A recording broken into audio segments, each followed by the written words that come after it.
Mystère lumineux, la scène et l'institution de l'Eucharistie. Jésus transforme le pain et le vin. C'est l'amour du vin qui transforme. L'amour avec lequel Jésus accepte à l'avance de se donner entièrement pour tous.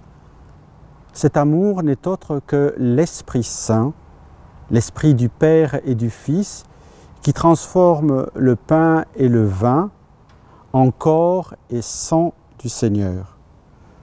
Le Christ est rempli de la force de l'Esprit Saint. Il est comblé de toute la plénitude de l'amour de Dieu, précisément la nuit où il fut trahi. C'est cette force divine qui réalisa l'incarnation du Verbe en Marie. En la nuit du Jeudi Saint, la violence et l'injustice extrême sont transformées en actes suprêmes d'amour et de justice. Voici le pain qui donne la vie, le pain vivant descendu du ciel. Il a pris chair de la Vierge Marie, de la Mère des vivants. Le Christ nouveau Moïse a rassasié son peuple de la manne, et Marie a entonné le chant de sa victoire. Le Seigneur a comblé ceux qui ont faim de son amour. Voici le pain qui donne la vie, le pain vivant descendu du ciel. Il a pris chair de la Vierge Marie, de la Mère des vivants.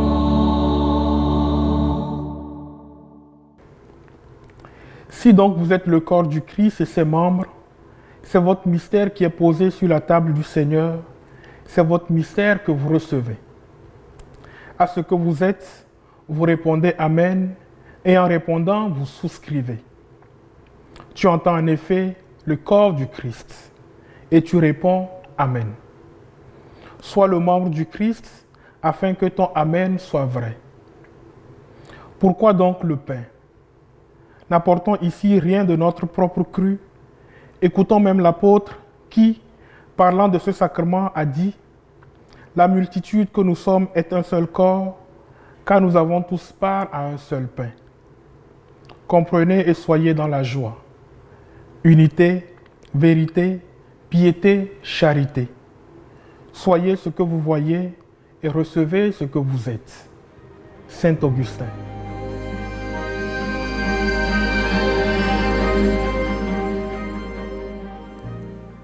Seigneur, donne-nous aujourd'hui notre pain quotidien, ce qui dit tout, le pain de la terre, le pain du ciel, le pain de la vérité.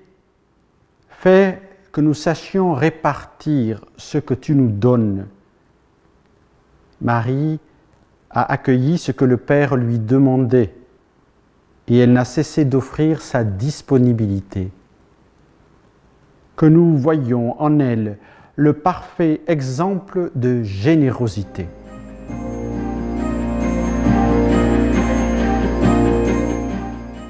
Si, pendant plusieurs semaines, les fidèles étaient privés de la messe, les prêtres célébraient sans leurs paroissiens.